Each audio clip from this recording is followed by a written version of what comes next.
بسم الله الرحمن الرحيم. يا رب صل وسلم دائما أبدا على حبيبك خير الخلق كلهم. هو الحبيب الذي ترجى شفاعته لكل حول من الأحوال مقتحم. حاضرین و ناظرین، آج کا ہمارا درس، آج کا ہمارا سبق فضائل صدقات. ساتھی آئے ہوئے ہیں اور آج فضائل صدقات کی ڈپٹی ذمہ داری میری لگا دی ہے، تو میں نے چاہا کہ اس تعلیم، وہ جو فضائل صدقات کی تعلیم ہے، آپ کو بھی سنا دیں اور ان ساتھیوں کو بھی سنا دیں جو جماعت آئی ہوئی ہے، تاکہ دونوں کام ہو جائیں. آپ کے پاس بھی ہماری تعلیم اور درس فضائل صدقات کا پہنچ جائے اور یہ ساتھی بھی ساتھ ساتھ سن لیں. فضائل صدقات، پہلی فصل مال خرچ کرنے کے بارے میں ہے. اللہ رب العزت نے قرآن پاک کی پہلی سورت بقرہ، اس سورت کے اندر اللہ جل شانہ نے کچھ صفات بیان کی ہیں مومنین کے، اور ان میں سے ایک صفت خرچ کرنے کے متعلق بھی ہے. آپ توجہ کریں، میں آپ کے سامنے قرآن پاک کی آیت پڑھ کے سناتا ہوں کہ اس کے اندر اللہ تعالیٰ نے نماز کا تذکرہ کیا، نماز کے بعد اللہ تعالیٰ نے اور غیب، ایمان بالغیب کا تذکرہ بھی کیا ہے، اور ایمان بالغیب کے ساتھ ساتھ نماز کے ذکر کے ساتھ ساتھ اور خرچ کرنے کے متعلق بھی اللہ تعالیٰ نے فرمایا ہے. دیکھیے ذرا قرآن پاک کی آیت سورۃ بقرہ بالکل شروع میں ہے. اللہ تعالیٰ فرماتے ہیں ھدی للمتقین، یہ ہدایت ہے متقین کے لیے. متقین سے مراد جو ہے تقوی اختیار کرنے والے ہیں، ان کے لیے جو یہ کتاب ہدایت ہے. جو تقوی اختیار کرتے ہیں، جو اللہ تعالیٰ سے ڈرتے رہتے ہیں، تو ان کے لیے یہ کتاب جو ہے ہدایت ہے. اور یہ پیچھے لمبی چوڑی ایک بات ہے ہدایت کے متعلق. ہدایت کیا ہے؟ ایک ہے ہدایت کا یعنی راستے کا دکھلا دینا، دوسرا ہے منزل مقصود تک پہنچا دینا. یہ پیچھے جو ہے سورۃ الفاتحہ کے اندر ایک لمبی چوڑی بات آتی ہے، اہدنا الصراط المستقیم. بندہ جب نماز میں کھڑا ہوتا ہے اللہ تعالیٰ سے دعا کرتا ہے اہدنا الصراط المستقیم.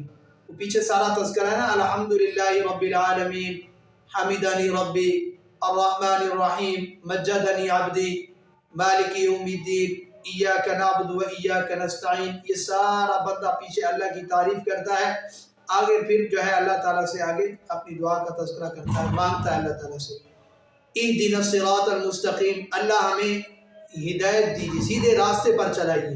سیدھے راستے سے کون سا راستہ ہے؟ اس کی بھی بہت ساری علماء نے تشریح کی ہے کہ اس سے مراد صراط الذین انعمت علیہم، یعنی ان لوگوں کا راستہ جن پر آپ نے انعام کیا. وہ کون سے لوگ ہیں؟ قرآن پاک کی دوسری آیت ہے انعم اللہ علیہم من النبیین والصدیقین. خیر لمبی چوڑی تشریح ہے. تو یہاں دیکھیے ہدایت کا مطلب، اس کی تشریحات میں دیکھیے کہ مفسرین نے لکھا ہے ایک ہے ایراد الطریق. مثلا کوئی بندہ پوچھے آپ سے میں نے فلاں جگہ پہ جانا ہے، آپ نے اس کو بتا دینا ہے یہ سڑک جاتی ہے، اور یہ سڑک جاتے جاتے پھر آگے جو ہے دو روڈ آئیں گے، ایک اس طرف جائے گا ایک اس طرف جائے گا، پھر اس طرف آپ جائیں گے دائیں جانب، پھر آپ ایک دو گلیاں آئیں گی، اور آپ نے اس گلی میں دائیں جانے والی جو گلی ہے اس کو چھوڑ کے دوسری گلی میں آپ نے جانا ہے، اور آپ کو جو منزل مقصود ہے جس کے گھر آپ نے جانا ہے آپ وہاں پہنچ جائیں گے. ظاہر بات ہے ایک ہے راستہ دکھا دینا، بتلا دینا، یہ ہے، اس کو اراد الطریق کہتے ہیں. دوسرا ہوتا ہے ایصال الی المطلوب، یعنی منزل مقصود تک پہنچا دینا. جہاں تک جو ہے اس نے جانا ہے تو وہ بندہ کہتا ہے چلے آپ جا رہے ہیں، میں بھی وہاں چلتا ہوں، آپ کو وہاں تک پہنچا کے آتا ہوں. اب یہ جو بندہ ہے جو وہاں تک پہنچا دیتا ہے، اب تو اس بندے کے راستے کے بھولنے کا کوئی شک و شبہ بھی نہیں ہے. باقی رہا جو جس کے اندر وہ راستہ جو ہے پوچھ رہا ہے، بتلانے والا اس سے بتا رہا ہے آپ نے اس طرف جانا ہے، اس طرف جانا ہے، اس گلی میں جانا ہے، دائیں جانب نہیں ہونا بائیں جانب جانا ہے، اس کے اندر شک و شبہ ہے کہ وہ آدمی بھول سکتا ہے راستے سے، ایسے ہے نا. لیکن جو بندہ منزل مقصود تک پہنچا دیتا ہے اس کے اندر کوئی شک و شبہ نہیں ہوتا. تو یہاں اللہ تعالیٰ فرماتے ہیں ھدی للمتقین، جو راستہ جو ہے دیکھنا ہی نہیں چاہتا اس کے لیے یہ کتاب ہدایت نہیں ہے. ٹھیک ہے، جو راستہ دیکھنا ہی نہیں چاہتا اور راستہ وہ اختیار کرنا ہی نہیں چاہتا، اس کی طرف قدم ہی نہیں اٹھاتا، جاتا ہی نہیں ہے، تو فرمایا ان لوگوں کے لیے نہیں، یہ اللہ سے جو لوگ ڈرتے ہیں، اللہ کا تقوی اختیار کرتے ہیں، یہ کتاب ذالک الکتاب لا ریب فیہ، یہ کتاب ھدی للمتقین، ان لوگوں کے لیے کیا ہے؟ یہ ہدایت ہے، متقین یعنی تقوی اختیار کرنے والوں کے لیے۔ آگے دیکھیے الذین یؤمنون بالغیب، وہ لوگ جو غیب پر ایمان رکھتے ہیں، وَيُقِيمُونَ الصَّلَاةَ، اور نماز قائم کرتے ہیں۔ تیسری وَمِمَّا رَزَقْنَاهُمْ يُنْفِقُونَ، اللہ فرماتے ہیں جو ہم نے ان کو رزق دیا ہے، ٹھیک ہے، وہ رزق جو اللہ نے ان کو دیا ہے وہ خرچ کرتے ہیں۔ تو یہ ایمان والوں کی یہاں صفت ہے۔ یہ اسی طرح قرآن پاک کی کافی آیات ہیں جو خرچ کرنے کے متعلق ہیں۔ میں نے آپ کو بتایا ہے نا، یہ فضائل صدقات ہے، پہلی فصل ہے۔ اس فصل کے اندر شیخ زکریا رحمۃ اللہ علیہ نے قرآنی آیات کو جمع کیا ہے اور اللہ تعالیٰ کے جو فضائل ہیں خرچ کرنے کے بارے میں ان کو لایا ہے۔ آپ دیکھیے دوسری آیت قرآن پاک کی دوسری آیت ہے وَأَنفِقُوا فِي سَبِيلِ اللَّهِ وَلَا تُلْقُوا بِأَيْدِيكُمْ إِلَى التَّهْلُكَةِ، فرماتے ہیں کہ تم اللہ کے راستے میں خرچ کرو، وَلَا تُلْقُوا بِأَيْدِيكُمْ إِلَى التَّهْلُكَةِ، ایسا نہ ہو کہ تم کو اپنے ہاتھ ہلاکت کے اندر نہ ڈال دیں، ٹھیک ہے؟ یعنی اللہ تعالیٰ نے جو مال دیا اس مال کو اللہ کے راستے میں خرچ کرو، اگر نہیں خرچ کرو گے تو تم ہلاکت میں چلے جاؤ گے۔ اور فرمایا وَأَحْسِنُوا، آگے اللہ فرماتے ہیں یہ جو خرچ کرنا ہے اس کو اچھے طریقے سے خرچ کرو۔ آگے فرمایا إِنَّ اللَّهَ يُحِبُّ الْمُحْسِنِينَ، بے شک اللہ تعالیٰ خرچ کرنے والوں کے ساتھ کیا کرتے ہیں؟ پیار کرتے ہیں، محبت کرتے ہیں۔ جب خرچ کرنے کے متعلق یہ قرآن مجید کی آیات اللہ کے پاک پیغمبر صلی اللہ علیہ وسلم نے صحابہ اکرام کو سنائی، تو پھر صحابہ اکرام اللہ کے پاک پیغمبر صلی اللہ علیہ وسلم کے پاس آئے اور پوچھا کہ خرچ کتنا کرنا چاہیے۔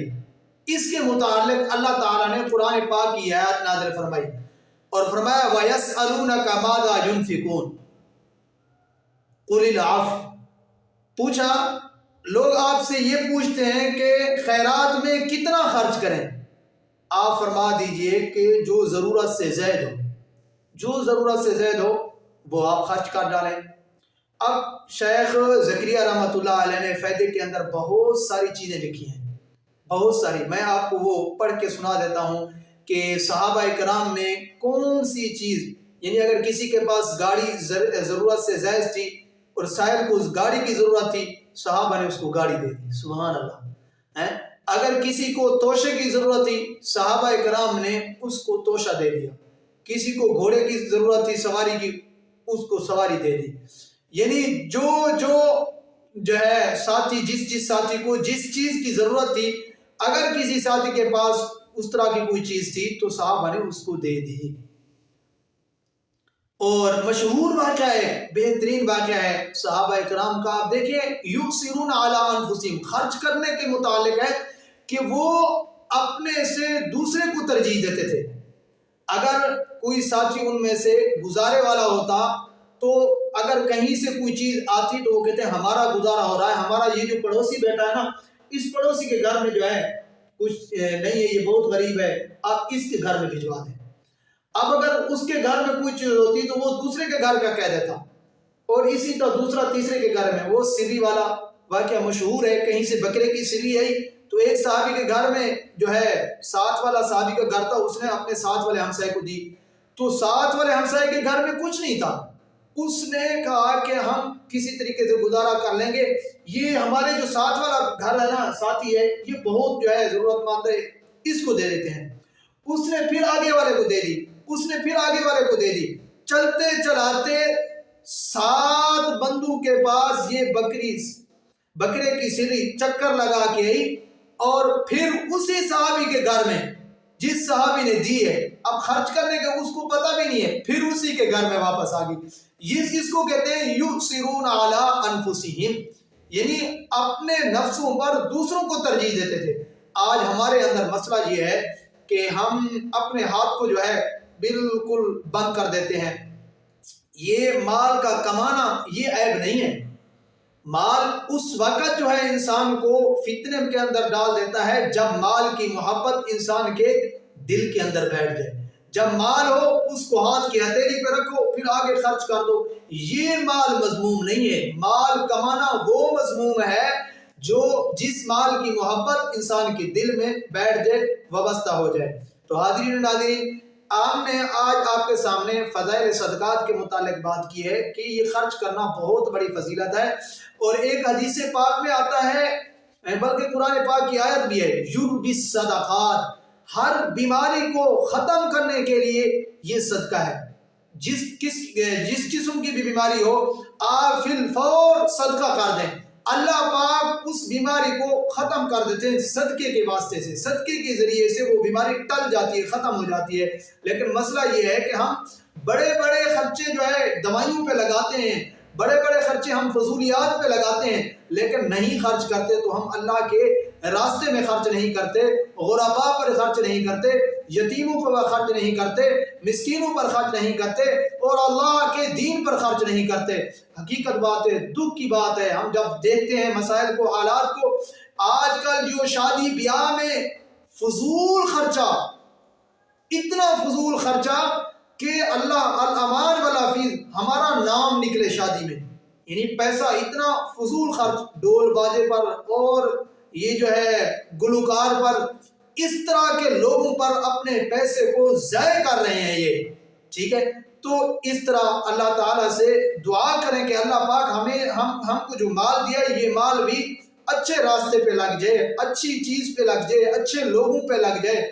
بلکہ حدیث پاک کا مفہوم ہے، اللہ کے پاک پیغمبر صلی اللہ علیہ وسلم نے فرمایا، جب بھی تم جو ہے خرچ کیا کرو، کھانا کسی کو کھلایا کرو، تو یوں دعا کیا کرو کہ آپ کا کھانا جو ہے متقی لوگ کھائیں، نمازی لوگ کھائیں، غازی لوگ کھائیں، ٹھیک ہے، حاجی لوگ کھائیں، دیندار لوگ کھائیں، وہ کھانا جو ہے زیادہ محبوب ہے، زیادہ پسندیدہ ہے۔ تو اس لیے عزیزو، اللہ تعالیٰ نے یہ جو ہمیں مال دیا ہے، اس مال کو بھی ہم اللہ کے راستے میں خرچ کریں۔ جس طرح جان کے بارے میں آیا ہے نا، جان کو اللہ کے راستے میں جو ہے لگانا ہے، اسی طرح مال کو بھی ہم نے اللہ کے راستے میں لگانا ہے۔ امید کرتا ہوں یہ آپ کو مسئلہ سمجھ میں آ چکا ہوگا کہ مال جو ہے اللہ کے راستے میں ہی خرچ کرنا ہے، اللہ کی ذات ہی ہمیں دینے والی ہے، تو ہم اللہ کے راستے میں دل کھول کر خرچ کریں، جیسے اللہ نے فرمایا وَأَحْسِنُوا، اچھے طریقے سے خرچ کرو نیکی کے راستے میں۔ اللہ تعالیٰ سے دعا ہے اللہ تعالیٰ مجھے بھی، آپ حضرات کو بھی صحیح مانے، پیارے پیغمبر صلی اللہ علیہ وسلم کی سنت پر چلنے والا بنائے۔ جزاک اللہ، اللہ حافظ۔